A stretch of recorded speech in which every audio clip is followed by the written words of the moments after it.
The United States will go to polls in a little less than 4 months, but an entire galaxy of American journalists, specific media outlets and pollsters is already out with election results.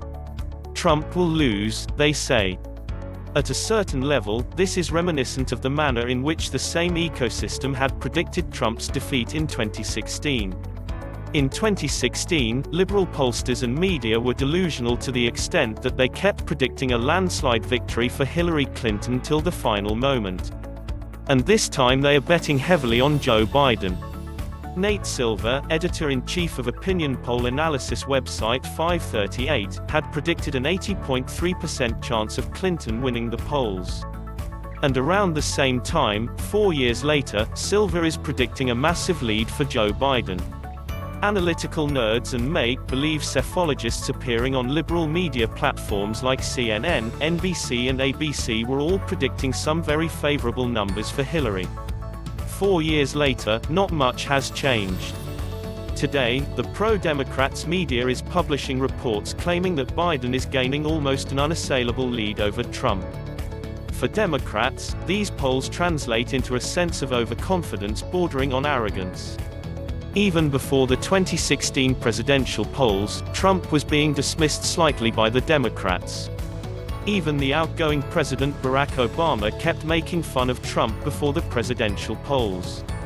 Ultimately, when the presidential poll results were announced, the Democrats were left shell-shocked.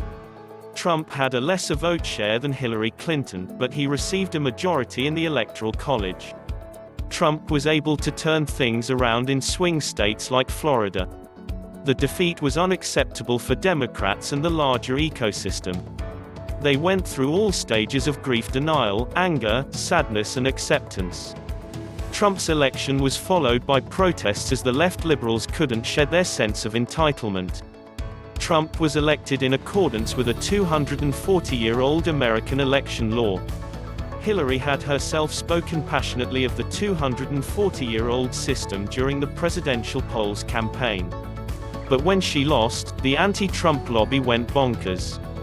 There were days of protests. The ultra-left-wing protesters proclaimed, "Not our president," in utter disregard of the electoral system. Today, Biden is fear-mongering against the prospect of an assertive Trump not stepping down even if he loses. He claims to be absolutely convinced that Trump would refuse to leave even if he loses, but what had happened after the Democrats lost in 2016? Clinton and many Democrats had not accepted that they lost. Rather, new narratives were being weaved. They blamed the Russians, sexism, the unfairness of a 240-year process and the idea of Trump's post-truth political campaign. In fact, Democrats have a history of not being gracious in defeats. Recount drama and a smear campaign against Trump right from the day that he assumed office dominated the political narrative in the US. Due to the absolute domination of Democrats' perceptions in the American newsrooms, one tends to lose connection with reality. 2016 being the case in point. But if we sideline what the approval ratings have to say, we would realize that things might actually be going Trump's way. Trump has done what he promised in 2016. In terms of economy, he has imposed steep tariffs on steel production, creating jobs. Similarly, he had promised energy independence and he has delivered. Trump has realized that China is a much bigger threat to the US-led rules-based order today than Russia. He thus engaged China in a major trade war after storming to power. Democrats, on the other hand, cannot get over their narrative against Russia.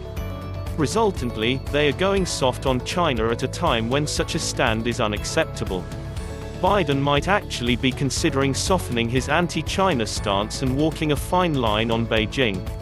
On a political level, Trump might have faced a bit of a setback during the coronavirus pandemic.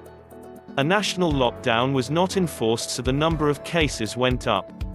Supplemented by some goof-ups and awkward statements, Trump faced outrage from within the US. Limited lockdowns also meant an economic slowdown that went against Trump. But things have started changing all over again. The Black Lives Matter protests have done more harm than good for the Democrats. As the radical leftist elements hijacked the protests, they soon turned violent. arson, looting and vandalism that gripped the United States did not really help matters for the Democrats. Trump himself emerged as a law and order president. The US has a tendency to tilt towards conservatism every time there are riots or street violence. The people of the United States of America do not support rioting, no matter who endorses it and for what purpose. Foreign policy matters in US polls more than any other national polls around the world. Trump has delivered big here too. He has kept his promise to not harm American interests and bring the men back home. He has ensured the withdrawal of troops from Syria and Afghanistan after making a deal with the regional powers to ensure that American interests go unharmed. The left liberal ecosystem is brash and loud-mouthed, as we can see in the American political system right now. But the ones who vote for Trump remain silent and vote overwhelmingly when things boil down to the ballot. Trump himself has been relying on this silent majority. He tweeted, "The silent majority is stronger than ever." Trump will, therefore, lose in 2020, just like he lost in 2016. Looking for Update Globe News. Don't forget to click subscribe button. And click bell icon button for notification. Thank you for supporting us.